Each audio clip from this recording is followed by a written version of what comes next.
How you doing? Afi here.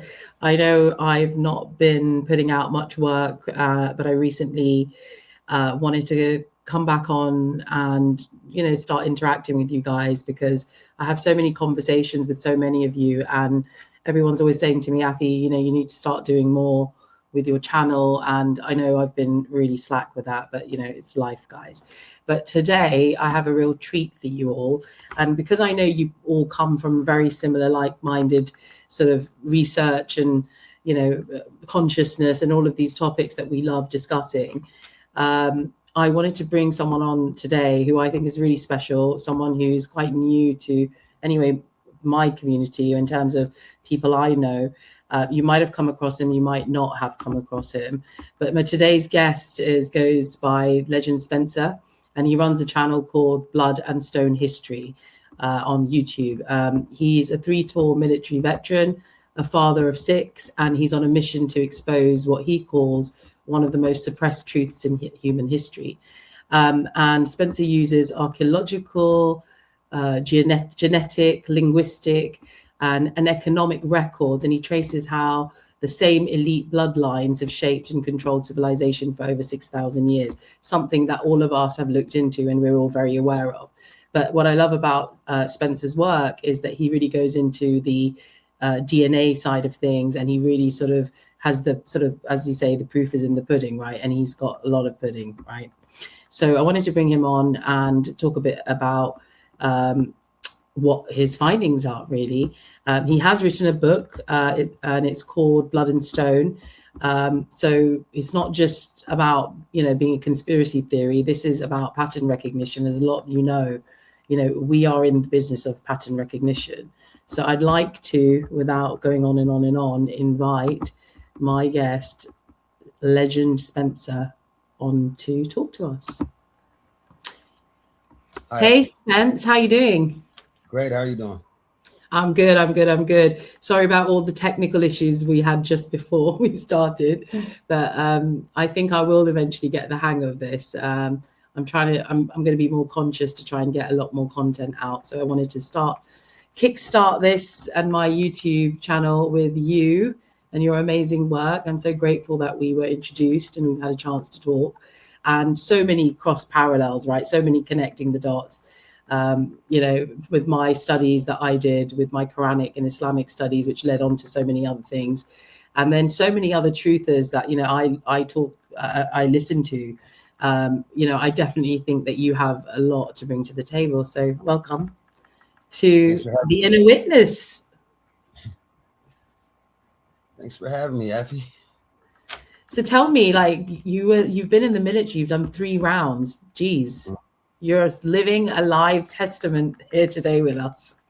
Yes. So maybe tell everyone a little bit about yourself and how you got into, all of this stuff. Like, you've written a book. Tell us everything. Yeah. So it's more, this version of the book is more of an encyclopedic version. So it's like a dossier for every family I can find, every polity, every empire, and then the basic findings in those fields you discussed, about 20 different fields that I had to start studying to get the synthesis, because everybody's got a different narrative. But if you don't study the genealogy with the theology, with the linguistics, I found that you have to synthesize at least 10 fields to get a true history of what happened. And what got me started in it was I was a Christian for 20 years.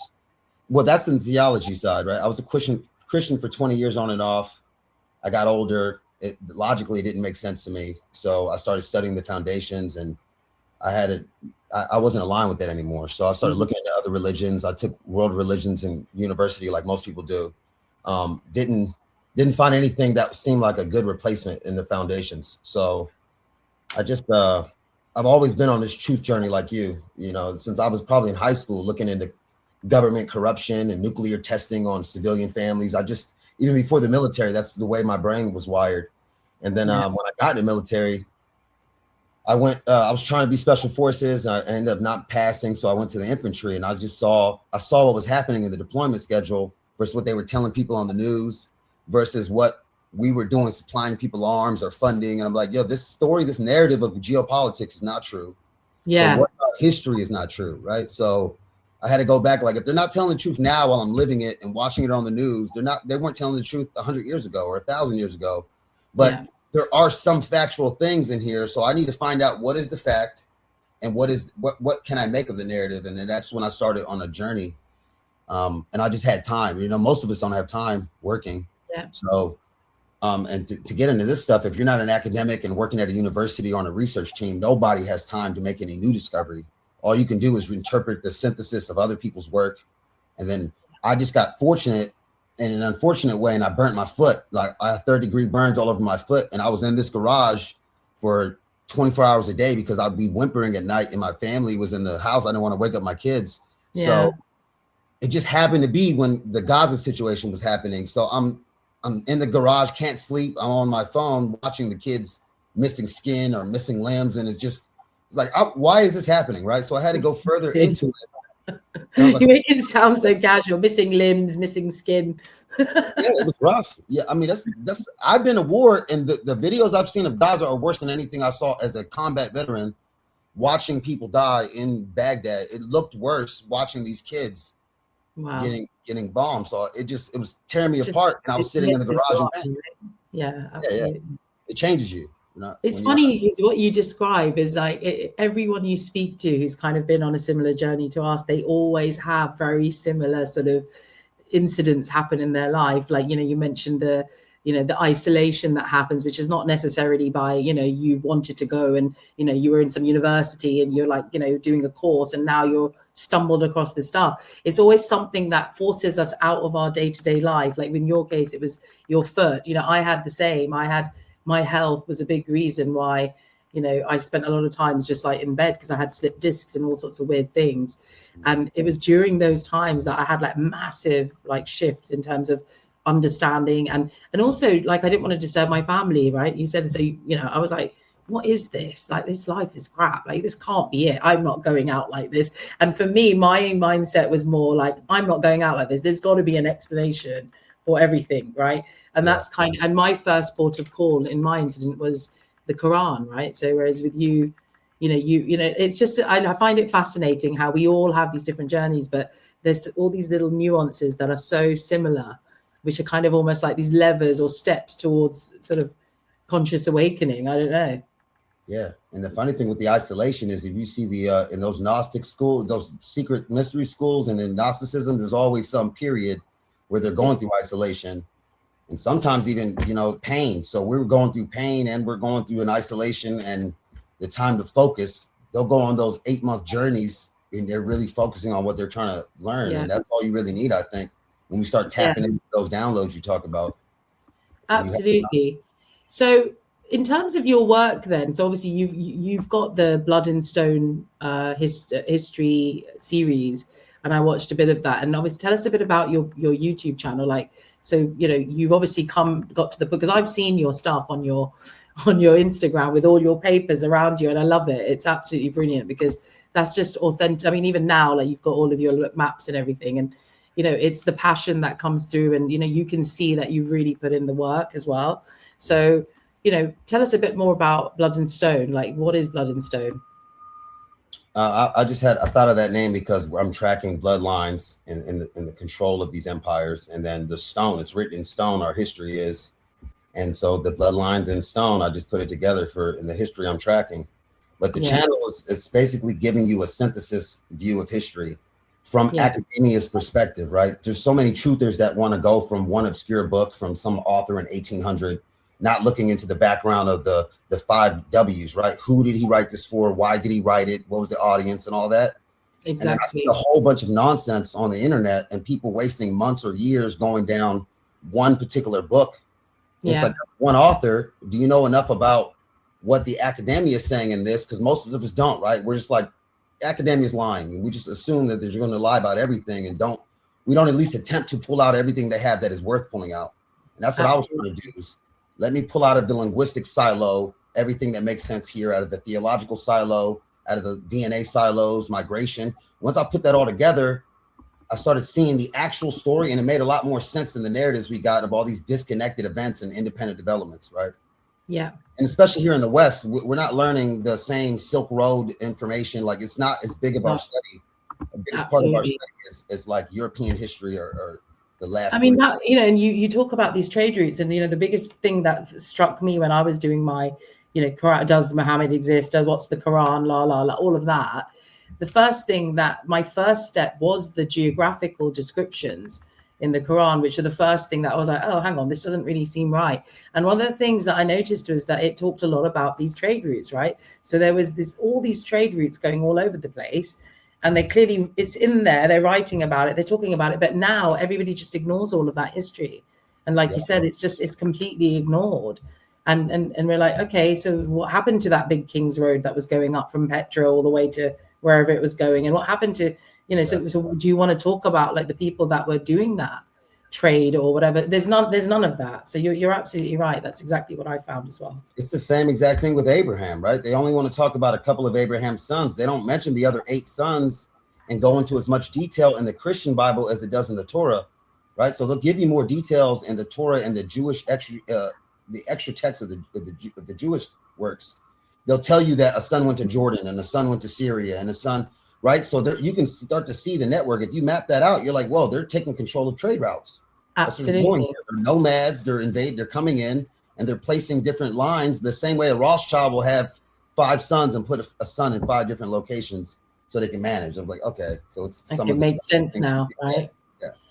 So tell me that, okay, so the whole basis of your research is that there's this unbroken timeline of like 6,000 years where we can trace back these families or these bloodlines that sort of are woven throughout all the historical narratives up until now.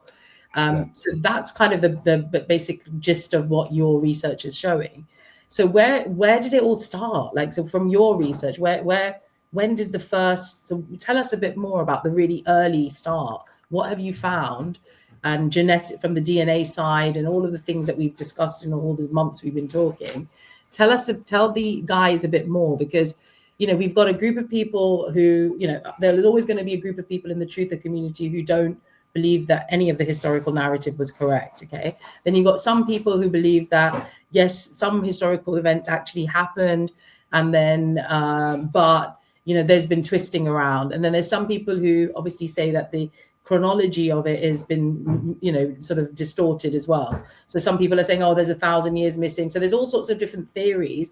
I don't really care personally, because I'm someone who thinks that anyone who's questioning anything is good enough for me.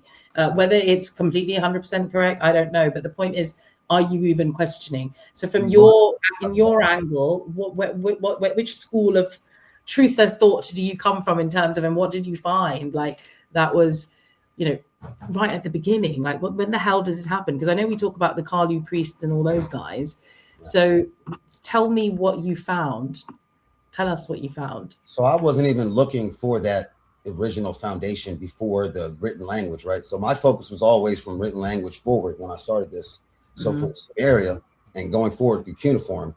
But then when all the David Reich and Harvard studies started coming out in 24 and 25, I started to see something predated this with the Yanaya migrations. And then he mentions the male replacement. And then I had already read about Gimbutas's work about the female goddess and the more female-based matrilineal societies, and then how they got overtaken by migrations and from the Caucasus Mountains. That always interested me anyway. So now that I had these new DNA studies, and that DNA study led to the finding of the origin of pi, right, of Proto-Indo-European. So we didn't know until 2025 where the origin was. Right. Historians and academics were debating that, and it's actually the most studied language of all the languages, even though it didn't have a formal written version of it, because it's so shared. The shared roots are everywhere, you know. So what is that? Because I'm dumb, so I don't know. So what is that? Tell me, what is that? What is this ancient DNA? The DNA that it was David Reich's DNA studies in combination with some linguistics experts, and they were also on the same trail. So they found the point starts in the lower Caucasus Volga. Yeah. And in the steppes over there in Ukraine, in the Ukraine region. And then also look at those people. They didn't have any writing. So they don't have writing, but they have this theology and they have this way of life that matches the sky daddy, sky father, Deus Pater, which in India becomes Deus Pitar, which becomes Jupiter in Rome, and Zeus, right? You hear Deus Pater was the Proto-Indo-European sky father. And then that becomes Zeus, that becomes Jupiter, that becomes Deus Pater. in a region that, I mean, I saw from India all the way to Italy, and I'm like, what's going on here, right? Yeah. And that's we don't have an accurate story of that because there was no writing of the Proto-Indo-European. But when they started tracking the migration of the male DNA that moved with those words that they were speaking, and you could see it in the modern in the languages from antiquity. If you look at the old, let's say any of the languages in the region, like Hittite or Hurrian, you can start to see the roots that are still matching with Mitanni Indo-Aryans, and then you have like Mitra and Indra, which are in India. So you can start to see that this shouldn't be in all these different places, unless somebody's traveling and there's a transmission vector. And then that's when you start looking into the Silk Road more. But they like Sarah and Abraham, Sarah, Brahma, Saraswati. You know, you see all of these connections, right? Yeah. So. Yeah, I mean, anyone who's looking into it can absolutely make those connections because they're all over the place, right? I mean, even like with Jesus, you've got the king of, was it Esau? You've got, and it's like, it's very similar sort of Jesus, Esau, you know, you've got the same sort of parallel. Yeah. So, I mean, you know, you can see the names are the same. So what I'm trying to say is. Oh, you mean the names. Yeah. Yeah, but you sometimes. Is that the Semitic version of the name though, or is that what they put in the Greek when they translated it to?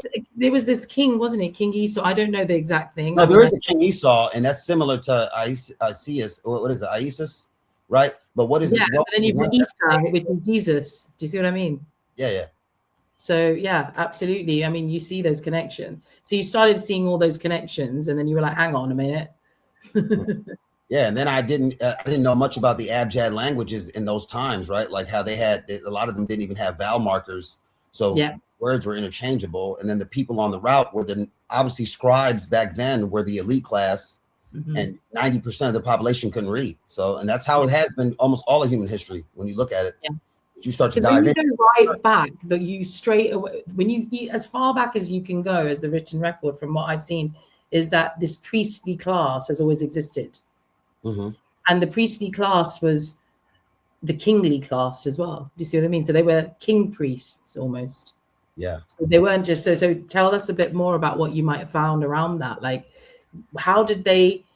I guess what I'm trying to get to is that because from your studies, what I found really fascinating is the DNA side of things. So I think that's what really, you know, what was the point where you saw something where you were like, okay, this is the point in history or in the timeline when they did the manipulation, or is it just been like that since the beginning? Like that's kind of no, there was a manipulation. It was Sargon. It wasn't before. It wasn't a kingly priest. It was a priest, and there was a king.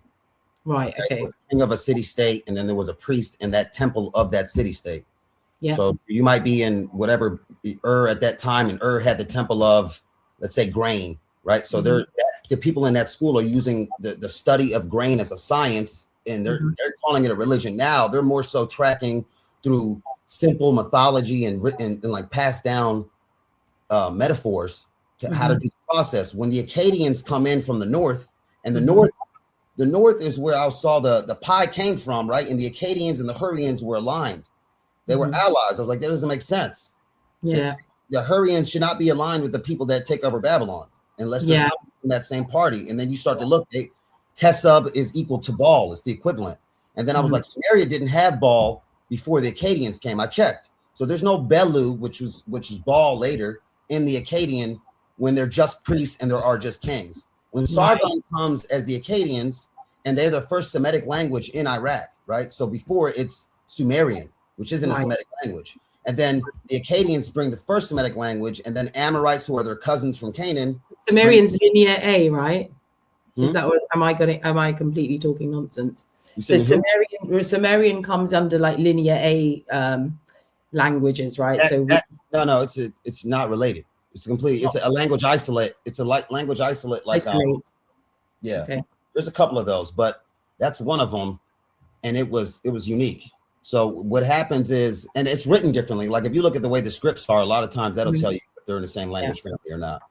Yeah. But the Akkadians did not have writing, so that helped me. Okay, so they're complex enough to take over a society and then change the writing.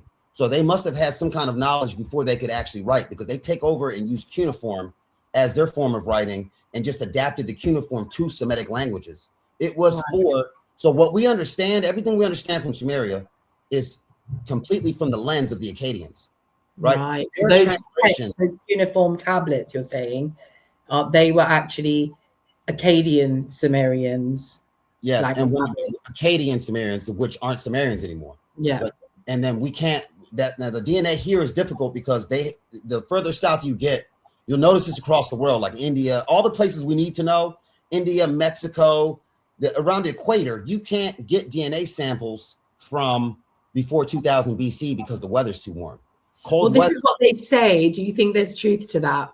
I mean, I think they're trying their hardest not to get the DNA that they need to get, right? They could find these samples, and just like you'll see in Egyptian news articles that for national security, they're not going to release what that pharaoh's DNA was. It's like, why would they say for national security? It's ridiculous, isn't it? I mean, they're 4,000-year-old mummy. Something. It's so crazy. Yeah. It's so crazy how much they hide from us. It's just like shocking to me. But anyway, but okay. So what you're saying is that the information we have from the Sumerian cuneiform tablets are actually from the lens of the Akkadian peoples, right? Which they were the ones who took over. They're the ones who conquered. And pre the Akkadians, so pre-Sargon, they were all what we would say more conscious and aware, like you said, like more scientific, more aware of the metaphysical, and more. So would this be like the bit of like African spirituality that we talked about before, like the Kemetic physics stuff? Is that the kind of way that they lived there? Or I don't think we'll be able to tell, but one of the top scholars of ancient Mesopotamia, she was in the 70s. She was can't recall her name off the top of my head right now, but I have a source of her as a screenshot so people can see it on the videos. But she found that the Sumerian, as you study their religion, it starts to go from more nature-based, like metaphoric in the temple system, to anthropomorphized. Everything's like a man god now. It's like she's seeing the same thing basically without saying it that Kombucha saw in Europe as the Yamnaya took over West Europe from Central Europe. So it's like, hold on, that makes sense, because coming from the center of Eurasia is this Hurrian force that's aligned with the Akkadian force, and they share deities that don't align with the Sumerian deities. So that's so did the sorry, I have to ask this quickly because I'm trying to connect all the dots. So the Hurrians and the Akkadians, did they share the same DNA, or do we not know that? We don't know. We don't know. But we know this. We know in that stratum, in that region of Syria and Turkey, there were 8 main samples that they've sampled, right? And that's what you see today in the Eurasian population all together at one time. So like at the dig site, which was in the city of Alalaka, Turkey. You might have been, I haven't been to that side. I've not been to Turkey actually. I want to go so bad. But yeah. Yeah, we have to. That place is, you got some history. That's everything, right? And it's like, why am I not going there? Like, what's wrong with me? And we were doing with Campbell and I, we were trying to sort out these trips to different places, right, through our Lost World Adventures project that we put together. But because of all the war and everything, so first 2 were going to Minoan Crete, which was literally this month. Next month, June. And then the next one was going to be in the Indus Valley. And we're going to look at the Minoans, right? Who, going back to what you were saying around that same sort of, they existed from mystic sort of period is what I'm trying to get at. It started straight after the Minoans, right? And then the Minoans also, from when I did a bit of research into them, and I did quite a few different sort of podcasts with Campbell about it, they had the same, where they had these earth goddesses. It was all earth worshipping, and it was all this, what you're talking about. So that's what was spread everywhere before this sort of patriarchal takeover, which, if you look at it from the Minoan lens, the people after them were the Hellenistic guys, right? They came after them.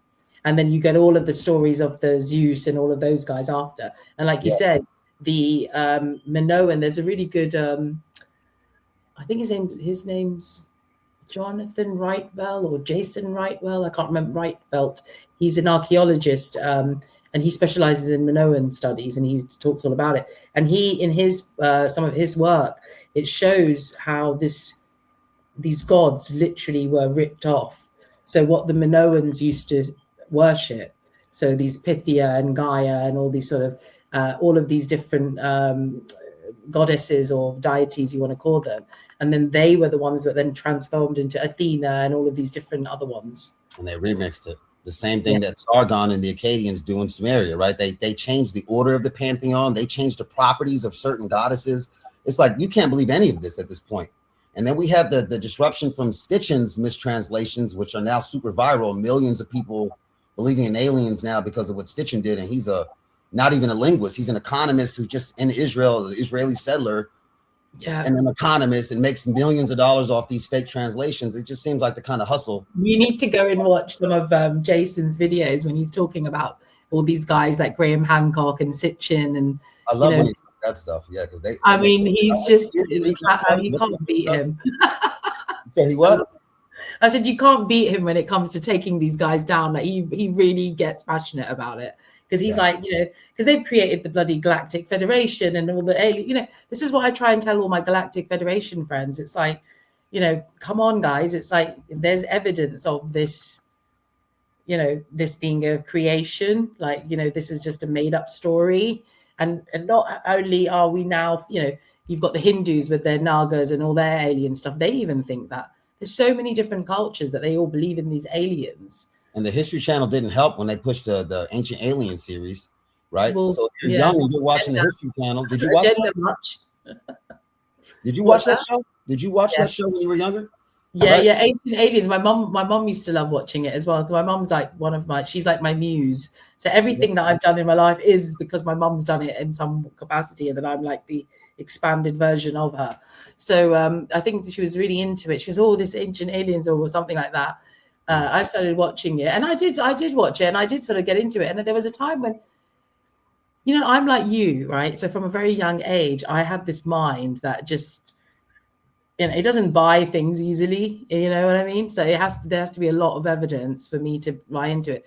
But I'm not going to deny. I'm not a denier of anything. Look, at the end of the day, there could be aliens. Right? We don't know. But in terms of the way that they describe and with evidence that they are aliens because of X text or X, that I'm like, no, it doesn't say that. I'm sorry. Yeah. So I'm with you and Jason and Archaics on that front.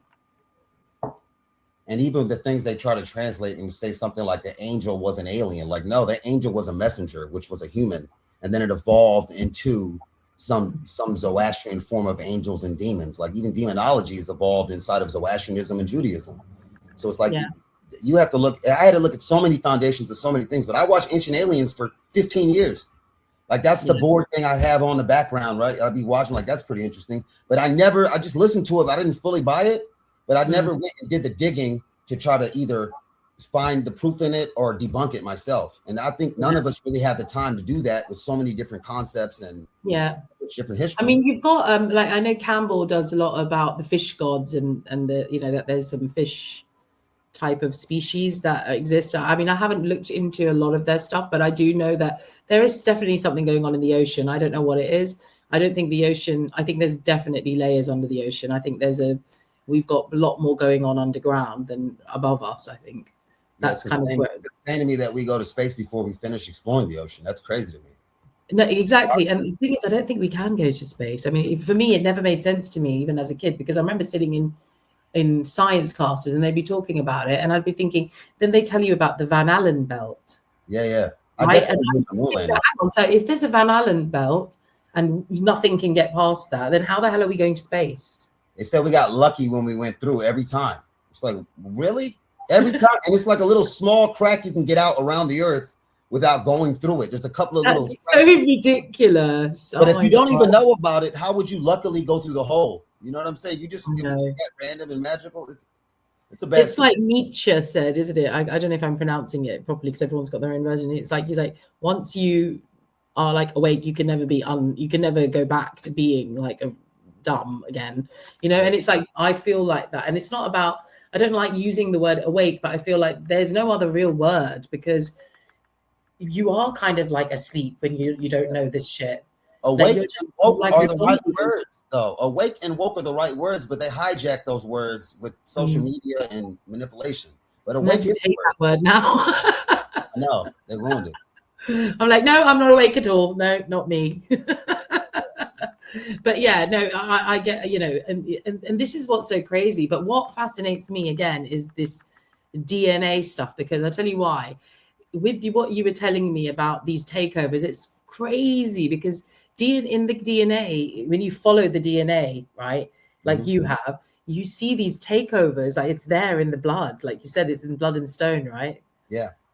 And the Mitanni DNA was R1A, J1, and J2. The Brahmin DNA, the Brahmin, you probably know, you're closer from over there. You have family over there, right? In Pakistan. The Brahmin DNA is R1A. You understand that? And R1A is step, right? Or is that Persian? R1A and R1B. Yeah, so R1A and R1B is the step DNA. Yes. Let's go through them so you can tell everyone. So everyone can learn. Come on, guys, we need to learn about this stuff. You probably know more than me, but I'm learning. So come on, teacher Spence, tell us about the different types, or the ancient ones. Okay. So let's just tell us the ancient ones. The ancient ones are actually the same DNA that's here now, just different versions as they mutate in isolation, right? So there might be R1A, Z93, then there might be R1A, Z93 version, something. But they're all R1As, yeah. Yeah, they're all R1As. And interesting, like when geneticists think of the haplogroups now, most people think of R1B as the European marker, R1A is the Asian elite marker, right? But there are R1A elites all over Asia, all over Europe, and there always have been. And they're just not the majority of the population, right? And they're just like there's J2, which is normally thought of as the Jewish marker from antiquity, or the Arabian one. J1 and J2 are the further south. J2, yeah. They're the nomadic haplogroups of those people further south. And then those 4 DNA markers work together as far as the male control units, right? And they're using some as scribes. They're using some as like a horde force. It seems more like the R1B was like a nomad Scythian to come in and threaten the town and extract wealth. Murder everyone. It's a bit of a barbarian. Yeah. Like the Mongols. Right. If you're controlling the people, you need that force. That's what we're told the Mongols used to do. They used to come in and they used to just like kill the whole village, didn't they? I mean, we don't know how much of that is just like propaganda and how much of it's truth. But I think with your DNA studies, you definitely see like male takeovers, like, you know, the one that, like, when we look at the DNA of the subcontinent, for example, like where my heritage is from, you know, you see that clear takeover where that indigenous DNA Y-chromosome is just gone, right? I mean, it was just taken. Yeah. They have some of the female DNA left, and there's mtDNA for the female line. There's Y-DNA for the male line. Yeah. If somebody comes into your male line that is a different marker, it's only your male specific DNA is only 1% of your DNA. Your female specific DNA is only 1% of your DNA. The rest of you, 98% of your DNA is from the 50 sets of ancestors before you, right? But that one line, the one line that's maternal or paternal, that's a direct link to who was the last male or last female to be in your line. And that doesn't change until another haplogroup takes over. So that's how we'll see in Brahmin, who are in endogamous caste, right? They are R1A at 10 times the level of an untouchable. Right. Okay? And R1A is the Aryan marker. So they're more Aryan, but R1B is also now, they think they're the Aryans like Hitler, but they weren't the original Aryans, right? Iranians were the Aryans. So, and Zagros Mountains that traveled up north to the Yamnaya steppe and made this new fusion of R1A from Iran region and R1B. They fused 2 different haplogroups there. And then that location is also where Pi language gets started, but not written. So like we can see like from the migrations and a little bit of clues that they've studied. But like I said, they've studied Pi, which has no formal writing, more than they've studied any other language, because what has academia been the last 400 years? Mostly a European lockdown. So they want to know where their roots are. They've been studying that hard, right? So they studied the Pi, they tracked it from Ireland all the way to India, right? But somehow they're overlooking like the Chinese correlations, right? Because they have things like Shangdi dynasty and D was God, like Deus Pater. And it's like when the Shangdi take over, what are they bringing? Chariots from Sintasha in Kazakhstan in the steppe. So they're bringing a Dios, D-Way. There's about 50 names of God with the D-I in it, right? For father. Right. Yeah. And they're bringing the Shangdi and the chariots, and they're bringing the Dom 2 horse. And that's the other thing. I looked at the genetics of the horse stuff as well. Yeah, that's really significant. It's huge. It's huge. So if all these male-based societies are happening in the same 500-year window from coast to coast in Eurasia, And all the male DNA is saying now the studies of the last 5 or 10 years are showing like, hey, the women DNA stayed the same. But in a 50-year stretch, all the DNA from this time period, it just 95% of it goes to a new DNA marker. So that's not disease, because of disease would have killed equally, right? Exactly. This is a whole new DNA line of Y DNA, and it's still here to this day. So how did that happen? And that matches, I guess, the Nephilim sort of style stories, which I don't think they weren't really Nephilim in the way that it's described in the whole, like, they came and they took their daughters story, exactly. Right? So that's pretty much like, yeah. Giants taking the daughter of men. The Yamnaya were the tallest men in Eurasia. Mm-hmm. They were 6 feet tall on average, they say sometimes. And like the Tocharians that went to China came from Yamnaya. They were tall and redheaded. Yeah. So you're getting this wave of people coming, and I think that's just how the story evolves. Yeah, because when I started, I mean, I'll be really honest, a lot of my ancient history now is very much colored by the archaics brush, because I just love Jason's chronological work. So I've based on his work, obviously he says that you call it the kilo event, the 4K event, don't you? 4.2 kilo year. 4.2 kilo event, and that was around the 2200 or whatever. That's but he's quite specific about at that point is when this sort of takeover kind of happened. And I wanted to ask you that, is that what your DNA stuff is showing, where the haplogroups are changing? Because that would be quite cool to make those connections. It's a time window, but it's generic, right? So we're in like a 500-year window from 2200 BC to 1700 BC. And in that window is when you see all this new DNA input from the steppes in India and Egypt and Sumeria and Ireland and England and France, everywhere at once. There's a step insertion that wasn't there before. So people think that there's just always been these Aryans everywhere. It's like that was a creation from 4,000. I love the way you always say y'all. He always like makes me out to be the bad guy. No, not in a bad way. I'm the Aryan. Well, the people that take some kind of supremacist vibe out of their Aryanhood, it's like knock that whole supremacy thing out. Like I think that's a big problem to me. It's just absolutely ridiculous to me, that whole supremacist narrative. And this is what I mean, right? It comes back to us creating these belief systems, and because they know how, they have the knowledge, right? They know how the human mind works.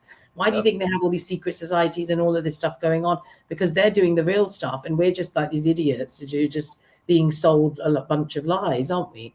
But going back to the giant thing, and I think that's when he says that the giants, everyone was giants before that, because the atmosphere was such that humans just grew to big sizes.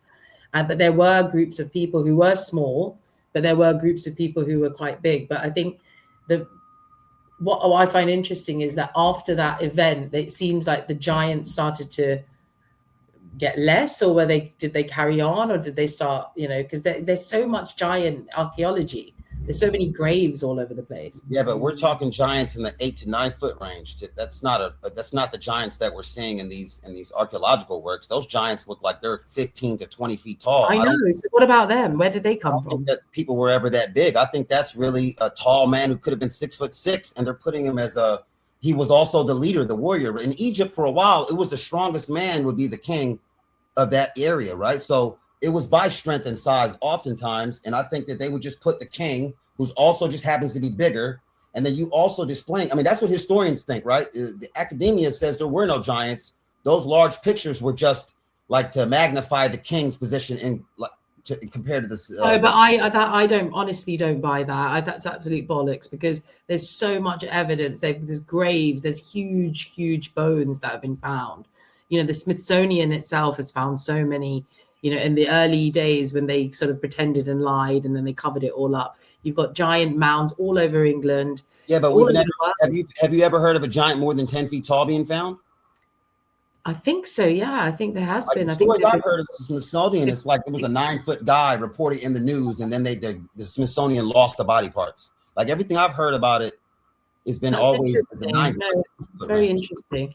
No, I think they're definitely like I'm talking like big giants, and the archaeology, the architecture of, that we find that remnants of old world architecture that we find, why do they have such huge doors? And I know that everyone says, oh, that's just to amplify it, and it just doesn't make sense to me. So I definitely think there's a whole, maybe that's something that, and like we said, we're not always going to agree on everything, but the point is that I definitely feel that humans were, because if we're in cycles, and I really believe in the cycles, and I really believe in those patterns, and then if you look at from the chronological point of view as well, and then that, like you've done with the archaeology and the texts, and also the DNA studies, when you put it all together, it definitely feels like we've gone through phases as humanity, like we were talking about. So there's these different cycles. So I feel that there could be a cycle when we were huge, because the atmosphere was different, and then when the atmosphere changes, how do we know that? We know that there was huge flora and fauna. We see evidence of it, like massive mushrooms. They act like that was from a further back time frame, right? That's in the dinosaur age when everything was larger. I don't believe in dinosaurs, so that's the thing. What do you think? They were dragons? I believe that dinosaurs were just. I'm not saying that. I mean, like these creatures existed, these sort of animals existed. I'm not saying that, but I think the story we've been given of dinosaurs is, I don't really buy into that, because there's just so much, evidence that we have in the historical record of these, different types of creatures that existed. And, they turned them into mythology, but, there's a lot of evidence of it. You've got so much evidence in England of this sort of stuff, like, because I think England was somewhere where there was a lot of these sort of, you see these programs like your Lord and the Rings, and, these kind of stories, and you kind of got to think about it and think, was there some truth to it? And I'm not talking aliens. So I just think that these are different sort of animal, like, species, because we've got loads of animals that have got extinct in our lifetime as well. But I don't think there was an event that just wiped out all the dinosaurs. No, I don't think that. And also there's a lot of evidence in, like old pictures and old maps and stuff of people riding dinosaurs and stuff. Yeah, but that's definitely fake. See, that's the thing. See, we're getting conflation. We're getting conflation because there's so many different people working on so many different angles, right? But if you look at everything you're mentioning, like there's so many people writing about it or talking about it, drawing about it. Everything we have from these cultures is less than 5,000 years old, right? Oh yeah, everything with the large fauna is for sure tens of thousands minimum years ago, right? So they're saying millions of years ago. I mean, that's what that's ridiculous to me. Because look, we don't have anything. Look, so the historical record that we have in hand is really from around 3,000-4,000 BC, and they talk a bit about stuff that happened a little bit before that, right? They talk about in the cuneiforms and in the texts that we have. They talk of so for example, let's take the Sumerians or the Akkadian version of the Sumerians. They talk about their history. So they talk about even before, when they were writing those cuneiforms, right? They're documenting stuff that happened from before. But even that doesn't really go beyond, like you said, 6,000 years BC. So everything, like you said, we know not even 6,000 BC. I mean, maybe the dating of the earliest cuneiform is 6,000 BC because they had ziggurats in 4,000 BC. So they were already building large structures by 4,000 BC.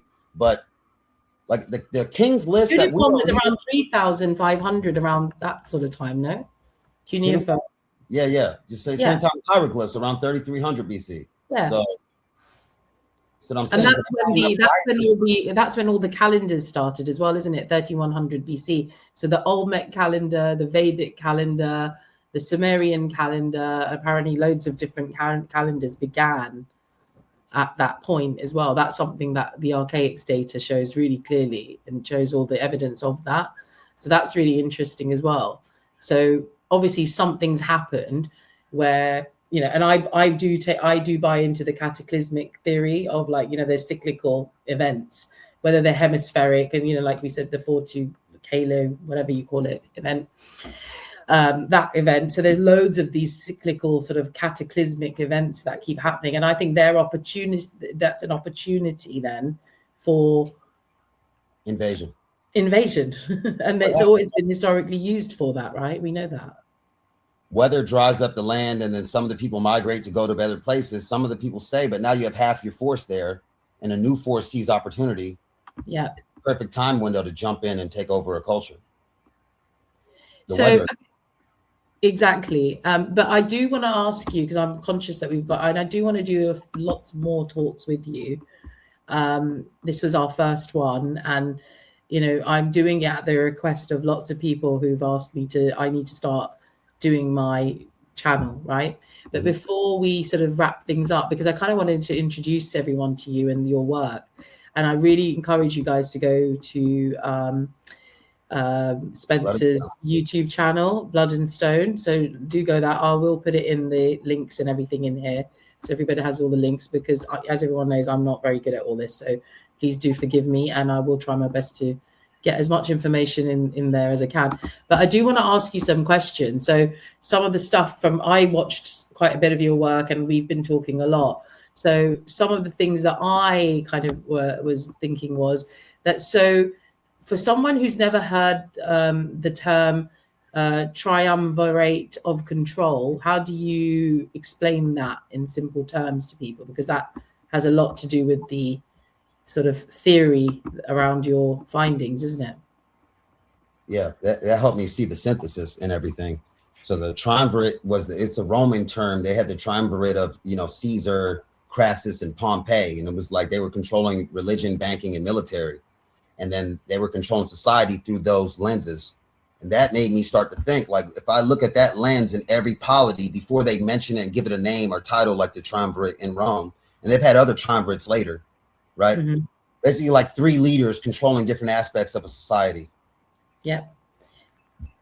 How far does that go back though, from the lens of your work though? So we obviously know that that's a term, that's a Roman term, right? But what I'm saying is that in light of your work, how far does that system, that framework that these elites you've been using, how far have you found in your work? How far does that go back? Sargon, it seems like the time. You're saying everything was around from Sargon. That's what I'm saying. This new step ideology. And he put his daughter, though, as charge. His mother was a priestess that infiltrated Sumeria. Then he became a vizier. Then he overthrows the government. And then his daughter, he puts in charge of the Sumerian temples, which were their own individual 31 city-states. He's like, we're going to unify these. And his daughter is in control of rewriting their religions, while he is now the priest king. And now it's a different version of and then his grandson, Naram Sin, starts to say he's a deity. And then they start that whole I'm the king of the universe stuff that Augustus does later. And I found they come from the same royal lines. Just, a daughter will marry over to the next polity, right? From Persia to Turkey, and the whole new Italic dynasty then goes to Rome. A daughter marries into Rome. And then that bloodline is tracking through different empires. And they're using a lot of the same terminology. But that starts in Babylon, or not Babylon, but in Akkad, when the Akkadians take over in Sumeria. Yeah, it all kind of sort of stems from there, doesn't it, really? That's how it is. So you would say, so what's the oldest civilization then? What would you say? Where you can actually see this? So you would say that is the oldest civilization that you can see where this pattern emerges? For me, it's where it emerges is Sumeria. Yeah. Sumeria. And then you can see it kind of again when the Hyksos take over Egypt, which is just 500 years later. And the Hyksos are related to the Akkadians and the Amorites. A lot of people think of those people as different people, and the Semitic people are all a lot of different traveling cousins. They're living a nomadic lifestyle, and they're joining and then separating and settling some places, and then some of the men will go on and conquer a new place. We start to think of them in their own isolated wrappers, but they were really a unified confederation, and we see that as soon as Egypt falls. It's the Syrian Confederation, then the Persian Confederation. There's all these confederations, even till the Greek times, right? The Greeks worked for the Persians. They worked for the So what's really interesting when you say that to me is that obviously my work is, decoding the Quran, and obviously there's lots of layers to the Quran, right? But one of it is this historical sort of side of it, right, where they put the Judeo-Christian narratives, and in the story of Moses, who I don't believe existed as we have been told, right? But the story, I think, is the story from the history, right? Because it talks about, so Pharaoh, the Pharaoh is not the Egyptian Pharaoh, because that was one of the first things that I picked up when I was reading the story of Moses in the Quran. And I said, this doesn't sound like the pharaohs that we are told that the Egyptians were, encapsulated by, or whoever had taken over them, right? So it actually talks about the Confederates in that. in the Quran. It tells you about the Confederates at About that time. And it says about how Pharaoh went and he went and consolidated, like he basically went and spoke to all the different various Confederates and stuff or something like that. So that I found really interesting.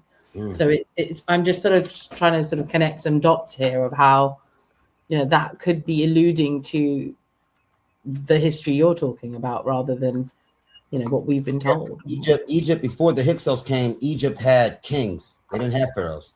Yeah. That pharaoh thing comes from the Pada Sutra in Mitanni, which is Indo-Aryan. The Indra Mitra stuff that we get in India later. India later. They didn't just insert themselves into the Indus Valley. They inserted themselves into Egypt, and they took over. And then that's why it sounds different, right? It's a different leadership, different form of society. It went from maternal lines, even in Egypt, where your mother clan is your clan, to now it's becoming slowly. You can watch a Semitic takeover, and it becomes a paternal society. So would it be safe to say that you sort of, your theory of what's happened is this takeover that's happened is very much like a, you know, this Khazarian mafia theory that's going around? And I saw some, you know, these people think it's so recent, and it's just an iteration of something that's been happening, like you said, every 600 years or so, right? Every time there's any kind of ability to inject themselves, like we've had a plague, they're like, there's an opportunity to strike. That region somehow is sending deployments. Well, the center of Eurasia, but there's also a lot of different mergers of trade routes there. So maybe that's why it's happening. It could just be natural, but what they're doing is coordinated for sure. And so coordinated. And, you know, feel free to just go into details, because what I love about your stuff is that there's a lot, like you connect a lot of dots, and what you really go deep into is the family and the lineages and the marriages and stuff as well, which is really interesting. And I found that really interesting because you kind of track who married who and where they came from and what families they were from and all of that stuff. It really fascinated me. So can you tell us a bit more about your findings around that, like those marriages and how they sort of took over? Like what was their sort of modus operandi of how they did it? Because was there any evidence that they were offering anything to these people, or they just sort of came in and then just sort of married off these women? How did they do it? They usually infiltrate into the royal house. Once they infiltrate in royalty, at that point, they're in control of the population. So, like with the Egyptians, obviously Egypt's a big country. You couldn't just, it was Kemet, right? At that time, it wasn't Egypt, but they couldn't take over that by pure force alone. They infiltrated the priesthood through the Hyksos, and the migrant workers were called the Hyksos and the Habiru. They were infiltrating into the priesthoods. But not only that, the wives at the time of those pharaohs, they started to just then marry women from Turkey that were Mitanni. Okay, Mitanni women. Yeah. So think of Turkey. We can't think of the populations the same way they are now, right? Because at that time you had 8 different major haplogroups in one place, right? All merging from different routes, and now they have this mobility from the horse. But now it's all, they're all like whitewashed into Turkish people, aren't they? Oh yeah, that's after the Byzantine fall, right? After Rome falls.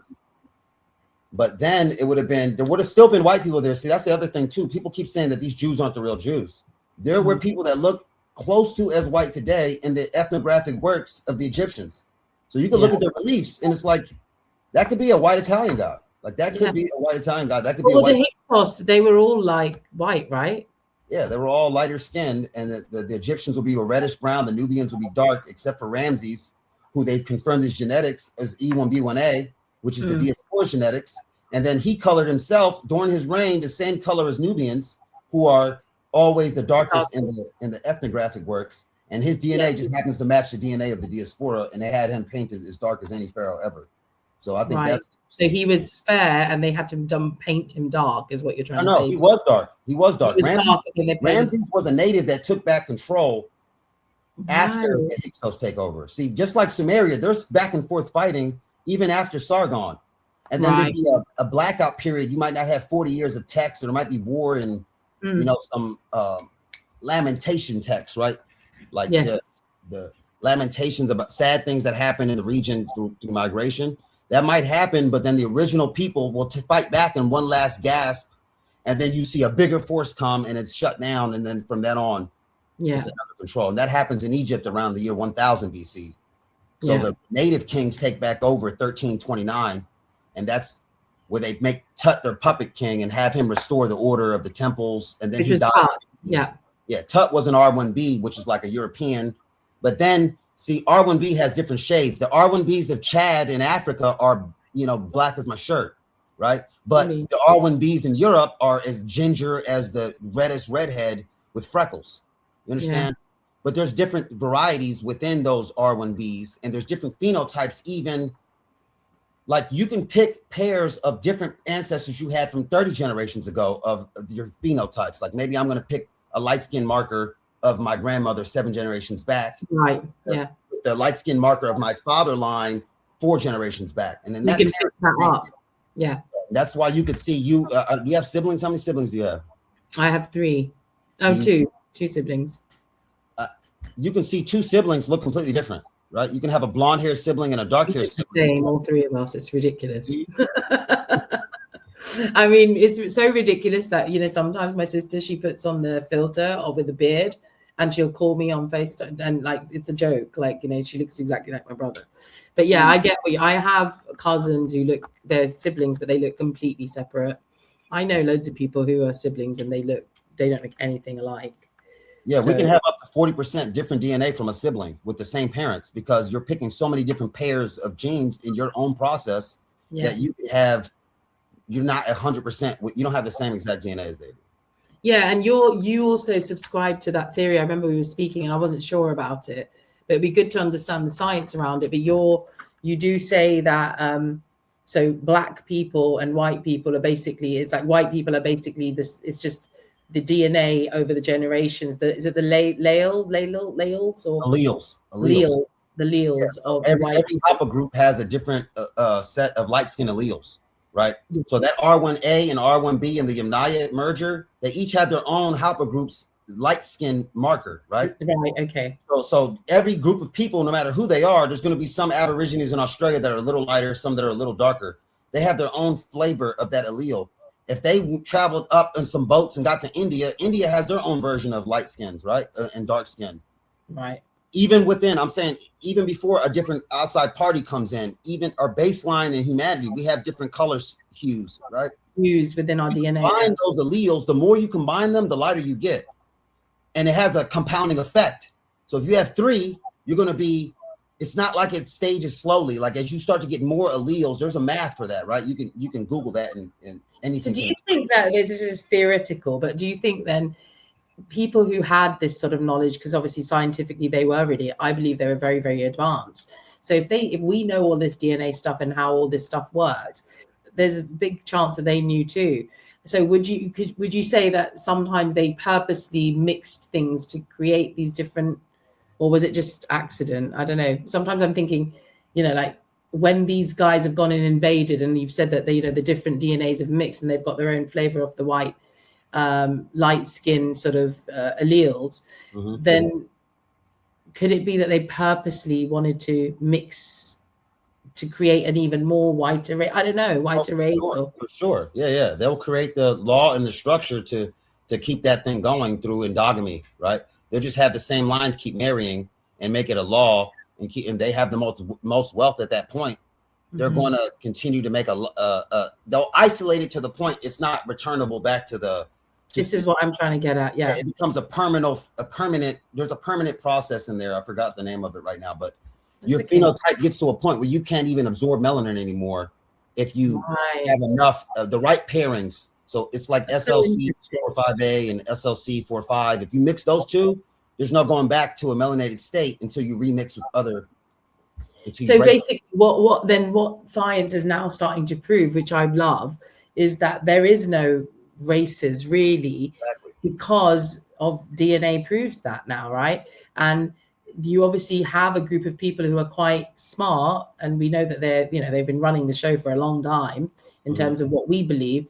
It's very, very possible, I believe now, with after speaking to you and seeing some of this research, that there could be potentially contrived all of this white supremacy and all that, because they knew that if there's all these alleles that exist, like you said, that they've kind of isolated it to a point where you can't even absorb melanin anymore, then you've succeeded in creating that new race, I guess.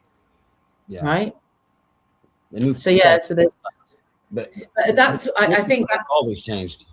What's that? Their definition of race always changed, right? They try to go off of head shape and hair texture and other things that we now know are not consistent, and you can't use that that doesn't define race. Those are just phenotypes or different alleles that will make different things happen. But what really drew me to you, I remember initially, because I remember it was our mutual friend, Mr. Non-Silent Witness from Instagram, who introduced us, because he was like, Afi, you got to speak to this guy, because he talks about all the same stuff that you do, and you're always going on about all this stuff, and he is as well. And I really loved it. But what really drew me to you was your views on African Americans are very different to African Americans that I've come across, in terms of where they come from, the whole Black Lives Matters and the whole, all of that stuff that they were doing. You've got of course, Black Lives Matters, every life matters. But the point is not about Black Lives Matters. But my point was your theory of, who African Americans actually are and all that is because, they're trying to push this narrative that African Americans were always native to the US, for example. And you're very much like, no, that's not true, because DNA shows that it's not true. So I spent like a month trying to figure that out, because I've seen so much of that kind of video podcast where they're always saying that. And I've seen that a lot in the Black space too, like what you're talking about. But they always stop short of going to the origins of things, right? Most creators do. They don't go to the foundations. And when you look at the foundations of human life on Earth, it just is brown as a baseline. Until we got more mobile, because you'll find out Cheddar Man in England, that was the Stonehenge era people in England, they were brown. The Ozzy the Iceman, would you think would be a white Neanderthal type, was a dark man with a bald head. So you had, and they made that wrong when they first created, when they created the lifelike statue of him, and the museum says they don't want to change it now that they've seen the correction. They're just going to leave him white in the museums, even though they found out he would have been dark. But what is wrong with him? It's so awful. Oh my God, it's crazy. It doesn't matter. I mean, it's not like anybody was trying to claim him. We didn't even know he was dark, so they just found out. But there's a more recent version of this happening in South America in 1900 to 1930. They went through a process called blancamiento, where women couldn't get citizenship if they had a baby with a native. You had to have a baby with a European that came in, which was white, and then you have that baby, your baby's a citizen now. Well, that's going to change the demographics. That's population management or eugenics, right? That is eugenics. They've been doing it forever. That's what's so great. And this is the whole Anunnaki stuff as well, right? I'm about to sneeze, so I keep doing it. The Anunnaki story, they say that, they did all this DNA manipulation, and you got this Billy Carson, this idiot who's now running for president. I mean, like, hello. I want you to be his campaign manager. I've been trying to debate him on his own comments about Egypt for months now. Like, I don't like the stuff he says. He talks absolute bollocks. He's a complete shill. I mean, for God's sake, alien school and just stop trying to grow from there. No, and everything he talks about is just like it's like you clearly haven't done the work. Mm-hmm. And there's very few. I'm over there at the pyramids. I'm giving tours at the pyramids. You can learn everything from your office if you're reading, right? You don't have to be at the pyramids. You're not learning much going. He didn't even knock the statue's noses off. Yeah, and that's what's sad, and that always makes me sad. That's why I always get sad for Jason of Archaeology, because I really want him to I want people to take his work more seriously, because there's lots of people have things to say about everyone, right? But like, who's actually doing the work? Like, who's connected the dots? Like you're one of them. I've done it in my own way. He's clearly he's amazing and he's done it. I just feel that it's sad that you got your Graham Hancocks and your Sitchins and all of these guys, and and there's so many people that believe it. I know. Way more than we think. It's crazy. But I think what we should do is we should wrap up for today, because we've kind of been going on for a while now. Okay. And I think I can tell that you've got lots of other things to do today, and I'm so grateful that you gave me your time. But I do want to make this a regular thing for now, and I think that we should have regular chats.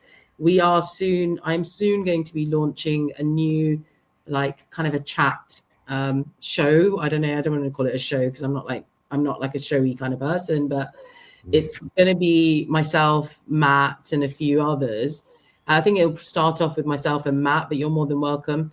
We're going to be calling it "The Peasants Are Revolting," and it's just a chat, and it's going to be, I think it's something that's really needed in the truther community, because there's a whole bunch of us and we've all got these different flavors that we bring, and there's all this stuff going on, and I think you just need a bit of a tongue-in-cheek, sort of funny, jokey Monty Python-esque approach to some of these things. And I think that myself and Matt are very much like that. And I think that it would be great to have lots of other people come and join us as well. So we're going to do a lot more. I do want to have another session with you. And I think I want to really, really focus on what you spoke to me about the Moors and the actual truth about the Moors and who they were, because I think that's a topic that's really not discussed a lot, and the information you bring to the table. A few people who are quite well, good researchers, even for them, it was like, oh, so I think it is one of those moments. And I think we should probably talk about, that. But everybody, please go and watch Spencer's channel. If you can, keep up, watch all of his, tell us a bit about your 30-part series that you've got. What does it cover? Is it 30 parts or how many parts are there? It depends on the series format, right? My long format, I'm just doing the summary videos of my entire framework and the 13,000 pages I have in the encyclopedic version. So, but then I have short form where I'm just doing like 7 to 10 minute videos on Instagram and stuff like that. But yeah, so your Instagram handle is @LegendSpencer, all one word. I will put it all in there. So if anyone wants to go and just watch the smaller form videos to just get some of the information, then you can go and do that. And obviously you can watch the YouTube channel and see Spencer in action with all of his work. Yeah, and I have 48 chapters now, so I plan, and those are 48 different like epochs and empires. So like I want to eventually get to a point where every week I'm doing an hour on Persia, an hour on Turkey, an hour on Rome, but the interconnectedness of the genealogies and the power control structures, right? Instead of just the basic history we all get from those empires, it doesn't tell us anything, in my opinion. It's just propaganda at the time. But if you want to know who was in control, who was extracting the wealth, that's what I'm looking for. Yeah, no, follow the money, right? Always follow the money. Exactly. But no, it's been really fun talking to you. This is my first time that I've ever done something like this. So everybody, pat me on the back, please, because I'm actually doing it. Because really, good host. Got really excited then, but no, I get a bit nervous, but I think I'll get better at it because I know that there's just so much to talk about, and I have all these amazing conversations with all these people, and they're like, Afi, why are we not recording this? So I'm really glad and I'm really grateful that we did, and we shall speak very soon. All right, I'd love to do it again. Thanks for having me. Always. Take care, Spence. Bye.